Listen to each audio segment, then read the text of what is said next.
When you move from a mindset of a freelancer, which you're still kind of an employee, you just don't have a full-time job, but you're still kind of hunting gigs. Yeah. There needs to be a mindset shift to a producer who actually owns their own company. Because when you own your own company, there is cost of the project. There is overhead for all of the things that you're paying for to keep your business going. There is you're paying yourself. And then on top of that, you want to be a profitable company because you're not a nonprofit and you want to make some money. I did not know all these things because I was coming in as a videographer. Hey everyone, welcome to another episode of Epiphany Off the Cuff. My name is Rick Meekins. I'm going to be your host for today, and I am joined by our lovely co-host Hazel. Hi, and everyone. Our guest in the studio today is Angelina McEwen. How are you?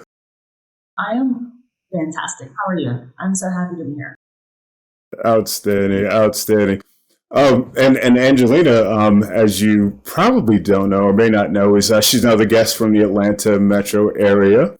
And so this is fun. So I guess the last 2 or 3 guests have actually been from Atlanta, which isn't always the case, but certainly a little piece of trivia, I guess. Hazel, you're still out there in the middle of nowhere. Gosh, tell me about it. Dealing with all this weather and all that good stuff. Mm-hmm. Anywho. Angelina, I would love it if you would introduce yourself. Tell us a little bit about you, who you are, and tell us why we should listen to you. Yeah, so my name is Angelina McEwen. I am originally from Ukraine and came to America in 2005.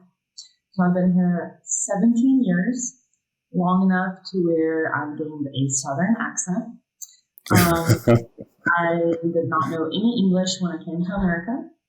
So, as you can tell, I've basically perfected it to the point where I don't even have a Russian accent anymore. I have been in the video production world since 2012, so about 10 years now.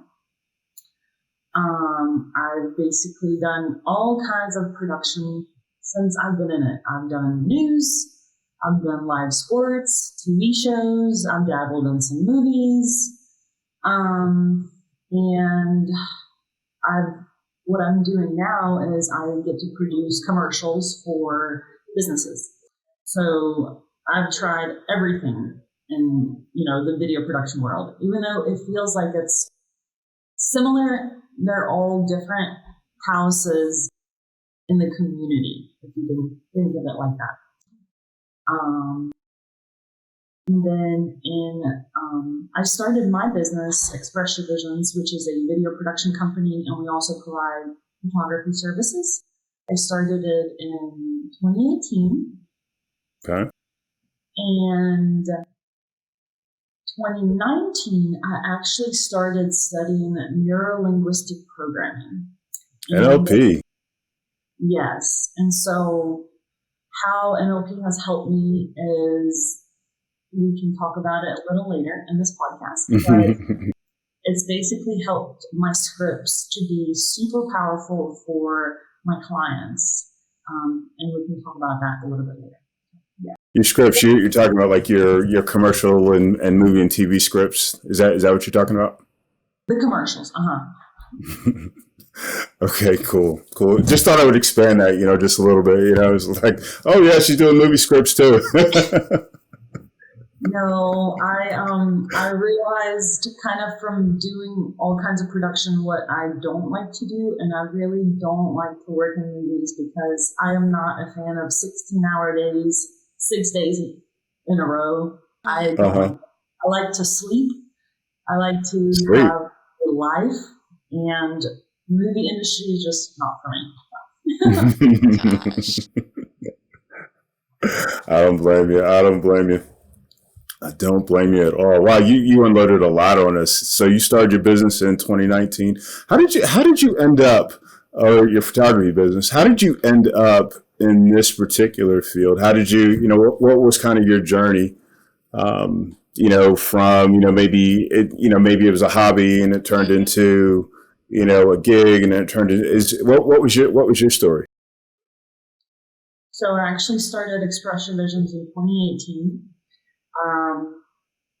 And I got into video production from high school. I went to college to get a television production degree. In college, I enrolled myself in three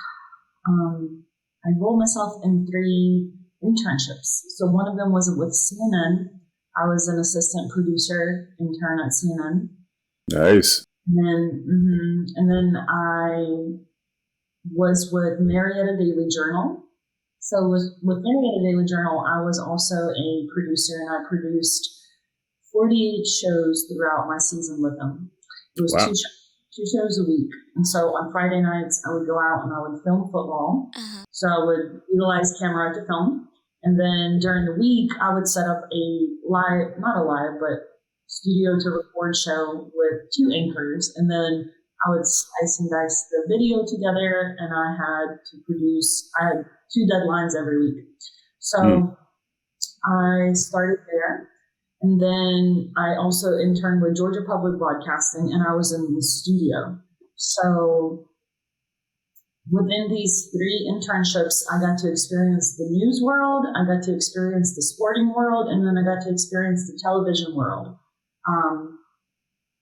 And I had my first and last full-time job right out of college at Fox 5 Local News.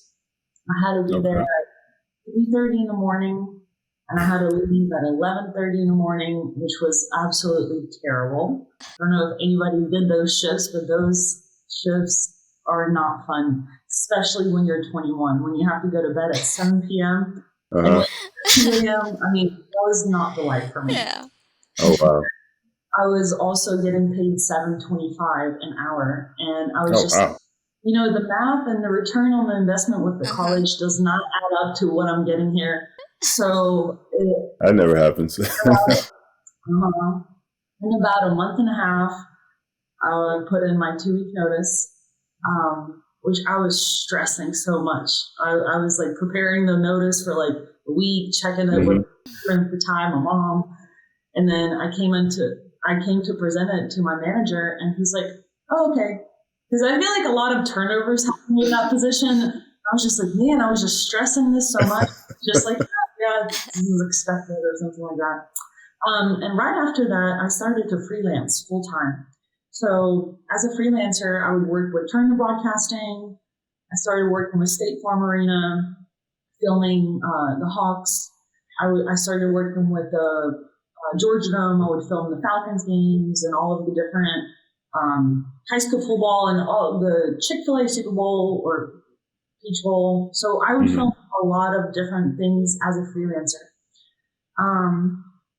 And so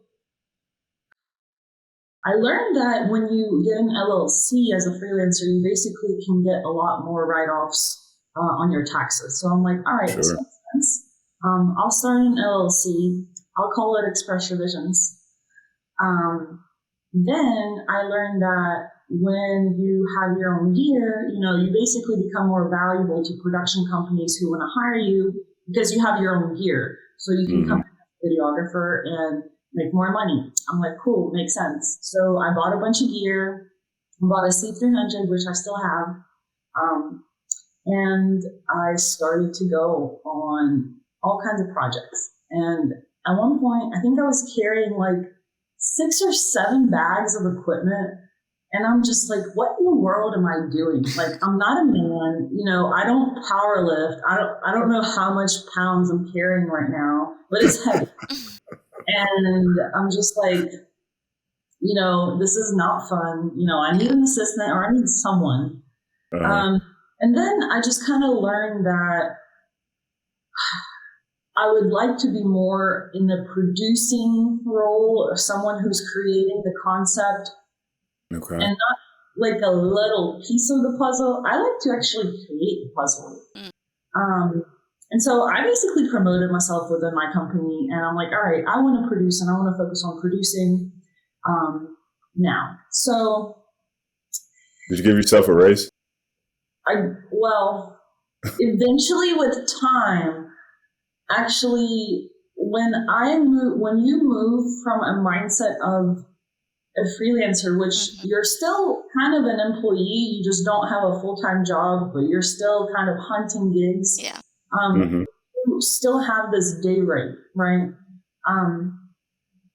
So there needs to be a mindset shift to a producer who actually owns their own company, because when you own your own company, there is cost of the project. There is overhead for all of the things that you're paying for to keep your business going. There is, you're paying yourself. And then on top of that, you want to be a profitable company because you're not a nonprofit and you want to make some money, right? So there is margin, which is in our industries between 25 to 35%. So I did not know all these things because I was coming in as a videographer. And so when I promoted myself, I actually wasn't making money because I was still operating under a mindset of a videographer, like an employee. So it wasn't until I sat down with an accountant and actually learned about all these different sections in order for me to be not a nonprofit company. So once I learned that, I actually started to understand, like, these things are way different, and this is not what I'm taught in school. And I just kind of learned through trial and error and through investing in myself with different advisors and accountants and learning these things. And then there's also a mindset change with, okay, your prices are going to increase now because you have this knowledge and you're, actually charging this amount now, where before you were charging this amount, you needed everything. And so, when a person is so used to naming one number and now they're naming a number that's 4 or 5 times more than that, there comes a piece with like having a different type of confidence when you're saying these numbers out loud. So I would say it was a very big self-development journey as this business grew, and I grew with it. And so it's been a journey. Yeah. Sounds great. Sounds great. That's an amazing journey, Angelina. So I'm curious to know, what about video production fascinated you so much that it compelled you to centralize your career around it?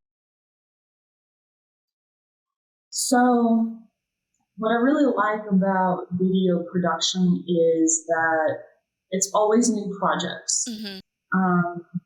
It's not the same thing, and which one of my values is variety.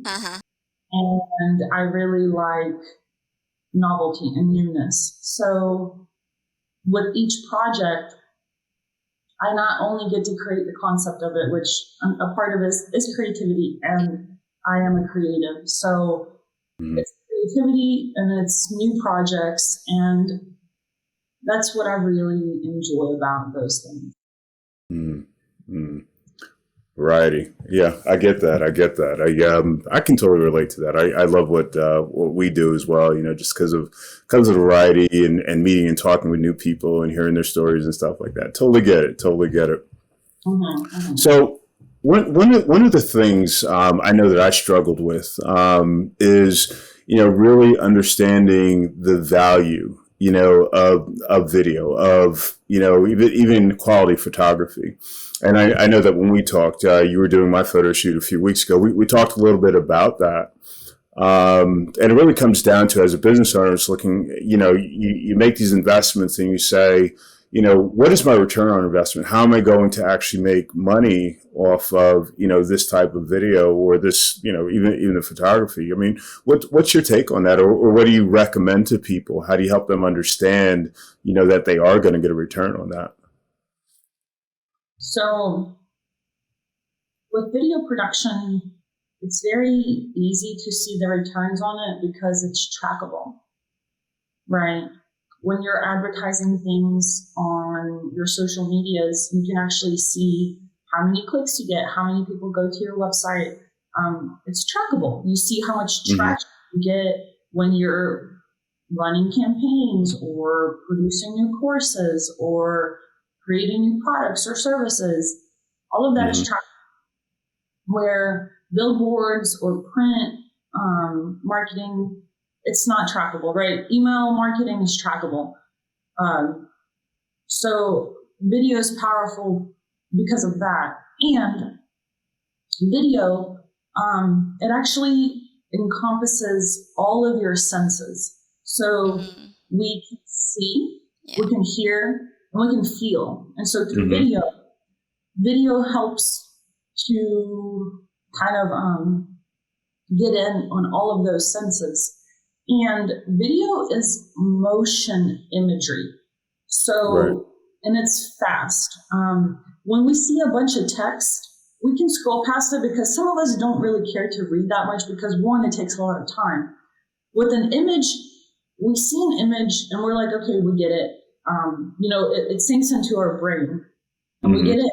We understand it and we're like, okay, cool. It looks appealing. I'll buy this or I won't buy this depending on what I want in the moment.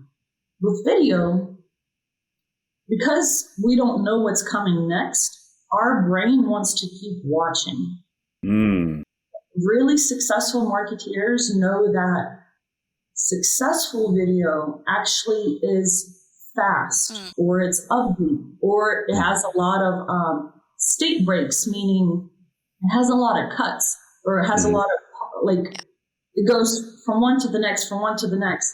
And our brain is just something about the human brain that wants to see what is coming next. It's like an open loop that our brain wants to close. And that's why we're like, well, what's happening, So unsuccessful videos don't do well because people don't understand these things about our brain.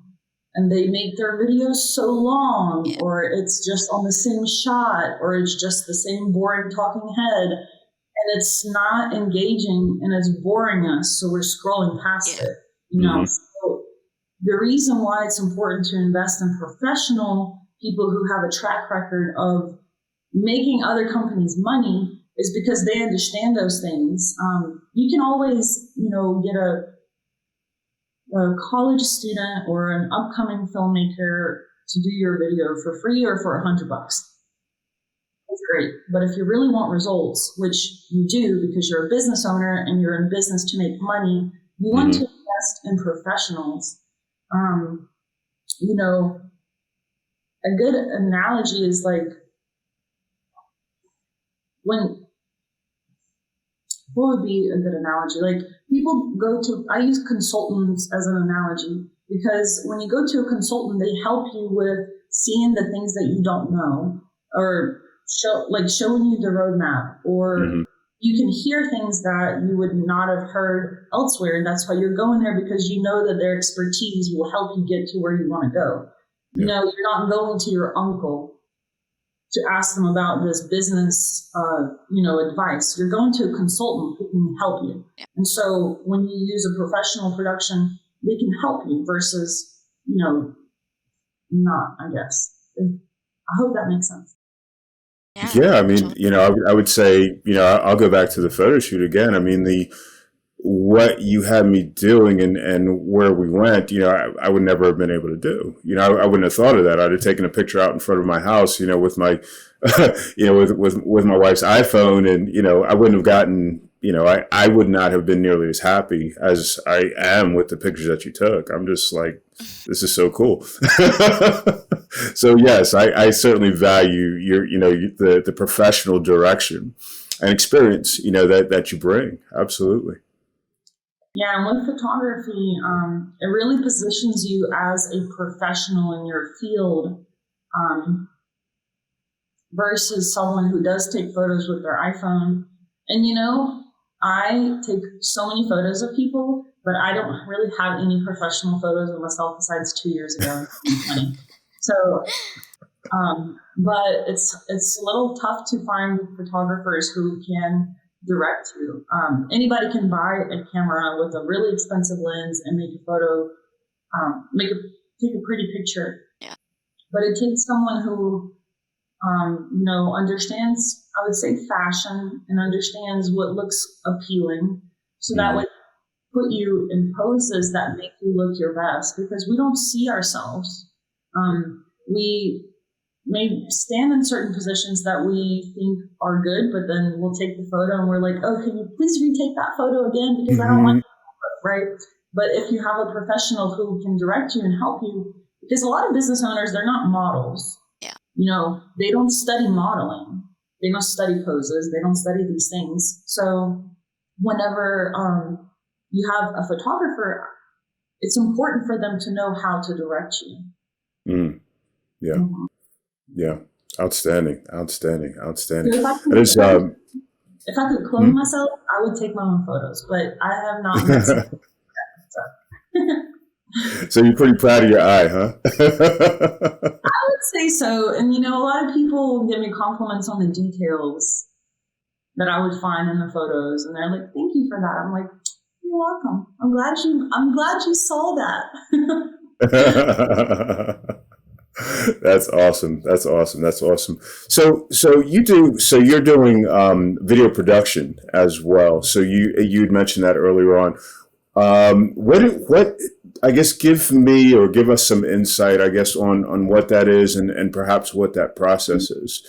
I know that, I hear the words, pre-production, post-production, editing, yada, yada, yada. What is, so if I'm a buyer, and I'm not familiar with those terms, what would I or what should I expect?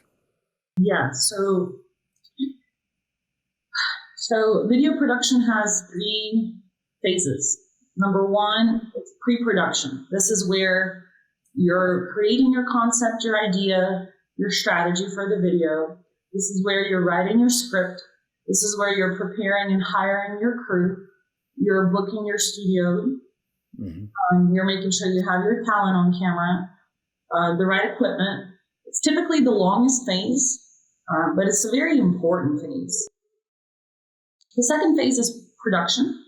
So production is one example of it is when you can go into a studio and your camera comes in, your lighting guy, your producer, your assistant, everybody comes in, and then you're filming, either with your client or with your on-camera talent. Another example is if you're going to record a voiceover. So you'd go into an audio recording studio with your voiceover actor, and you're being coached by your producer of how how they want you to sound. Mm-hmm. So that's production. The last and final phase is post-production, and post-production is also one of the longest phases because that's where all of the content that you recorded or filmed is being passed to your editing team or your animation team. So we do both. We do video editing and we do animation. So animation actually takes a lot longer because, you're creating these 2D or 3D elements, and it just takes more time. So your editing team typically goes by your notes and your idea and the concept, and then you have a few back and forth with them to make at least my team and I, we have a few, I call them revision 1 through 3. So on the last and final revision, this is where I feel like my product is where I love it and I can give it to my client so that way they can kind of scan it and see what they like or what they don't like or what they want to change. So it kind of goes through a few phases before it gets to my client, because when I give them the final product, I want them to, to either have one or few changes or none at all, because it's kind of complete. The first 3 seconds is crucial because they can either swipe or stay. So people stay on an ad when there is a really beautiful person on screen, because it's in our human nature to stare at what looks good, whether it's a man or a woman, we'll stare at it. So that's what we'll capture. And another thing that we'll capture is a really quality question. And the question is important when it's either leading you towards pain or away from pain or towards pleasure. Mm. So that's something, that is something that there can also be other imagery, of your product or your service that looks really appealing, and you want to use the same strategy of leading people towards pleasure or taking people away from pain. Because if I'm experiencing pain somewhere and I'm seeing an image, the very first thing I see when I scroll is an image of where my pain is. For an example, I got a chalazion on my eye 2 weeks ago, right? So I'm healing from it. And for me, if I would be scrolling and I saw maybe an animation of a person's head and a red area where it's like pain, right? I would relate it to what I'm experiencing in my life right now. And I would stop and I would watch it, and because I can relate to it. I'm experiencing this pain, and then this commercial is probably going to take me towards whatever's going to heal this area, right? So the strategy that we always use is, taking people away from pain or towards pleasure with imagery or with text. Cool. That is really interesting. That is interesting. So you had mentioned earlier on that NLP actually played a role in some way in your script writing. Can you tell us about that? Tell us. Well, actually, start off by telling us a little about NLP and why it's important, and then you can go into how your scripts are, how you're incorporating that into your script writing. So NLP is Neuro-Linguistic Programming. Neuro, our brain, linguistic, our language, and programming is our habits. We are full of habits that we do every single day for a long, long time. Some people have very bad habits, some people have very good habits. So language is very important because we are in our head 24/7. Right. We are always listening to what we're saying. And we have I think 100,000 words or thoughts in a day or something like that. Some crazy, crazy number. So if we are always in our head, then the thoughts that we think are super important, right? The best way to look at it is self-talk equals self-hypnosis. So if our self-talk equals self-hypnosis, then our words really matter. Our words can lift us up or they can bring us down. Our words can help us be millionaires, or our words can help us get into depression and potentially take our lives. So that's important.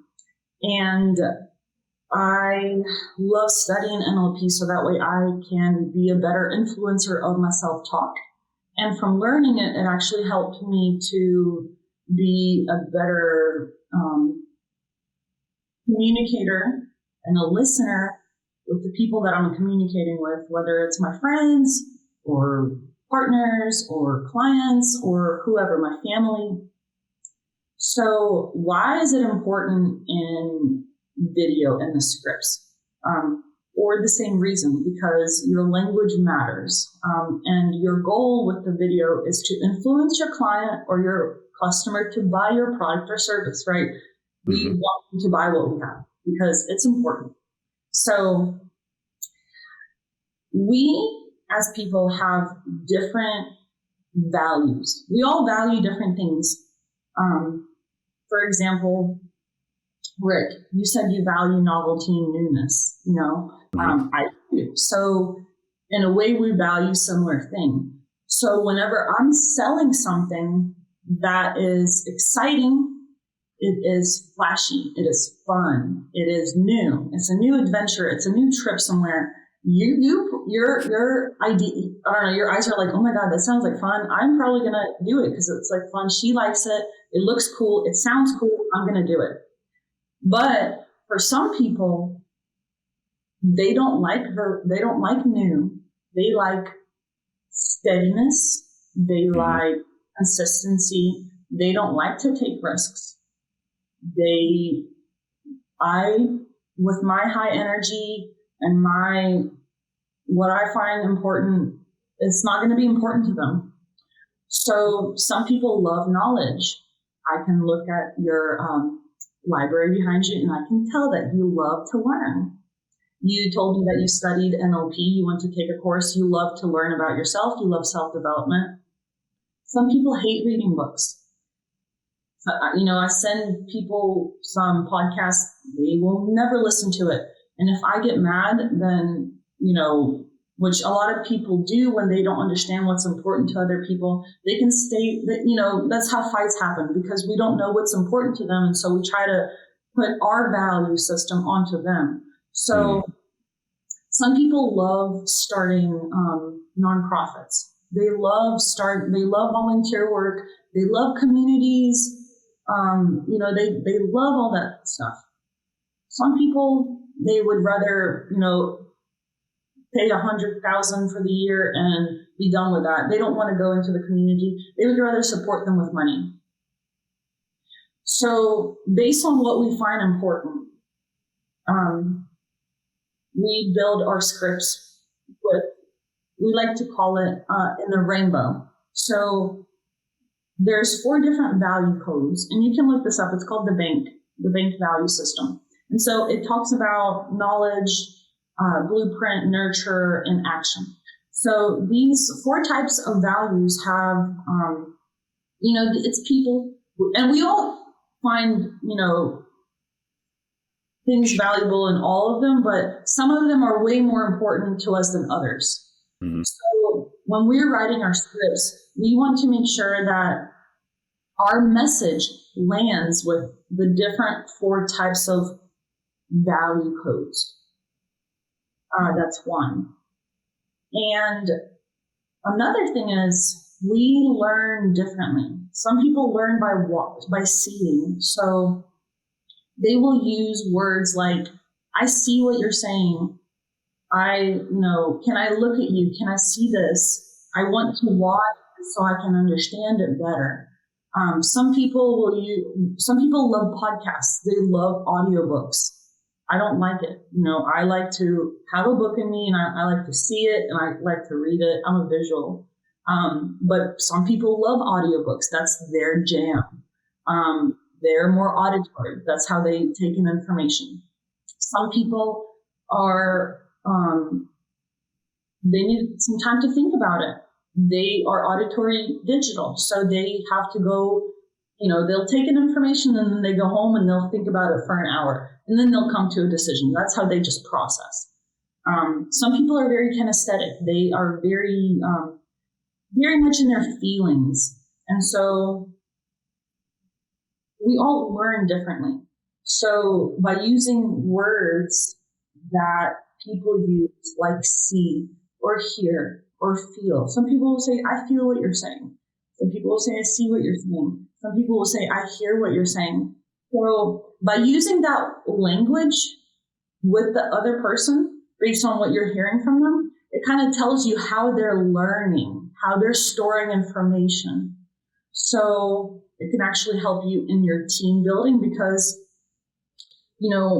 you can send me a whole bunch of texts and I'm just going to look at the email and be like, goodness gracious. Or you can send me a link to a video it can be, 2 minutes. I would rather watch that video than read a whole bunch of text, right? So it can help you in, anywhere to understand these things. And so we utilize these words and this language in our scripts too. So we use these predicates and then we use the value code, what's valuable to everybody else. So that way our scripts are landing with every person. Wow. That's amazing. That's amazing. Never realized so much went into that. Thank you so much. I really appreciate you breaking that down for us. Uh-huh. So what's next for you? What's your next biggest big adventure with your business? Well, I am having a lot of interesting and new projects. I actually just started to get more requests for live broadcast streaming because Really? I came from the television production world. I know the process and I know the people who can do it. So I've met a lot of teams throughout my freelance time. And so I've been requested to produce some projects for my clients who need the hybrid event service for the virtual audiences. So that's cool. That is cool. And I've just been involved in a lot of unique projects that I haven't created something like that yet. And so I have some things in production right now that are coming up on their due dates. So I'm excited to see how my team puts it all together. And Angelina, do you have any other closing words you want to share with us and our audience before we bid you adieu? Well, I do have like a promo for your audiences. Oh, outstanding. What do you have for us? So I have, if they email me with the mention off the cuff episode or off the cuff podcast, they get 10% off photography and 20% off video production. Nice. Very nice. Very nice. We'll definitely have to put that in the show notes, huh? Yes. Outstanding. Well, Angelina, thank you so much for being on the show. I absolutely enjoyed it. We absolutely enjoyed it. All right, folks, thank you so much for joining us for another episode of Epiphany Off the Cuff. We look forward to seeing you next time. Don't forget to subscribe and hit the bell so you get notified every time a show drops. We'll see you next time. Thanks for watching another episode of Epiphany Off the Cuff. Please make sure to subscribe and hit the notification bell so you know when the next episode is going to drop. And don't forget, we're on podcasts as well, so you can catch us on your favorite podcasting platform. We look forward to seeing you on the next episode of Epiphany Off the Cuff.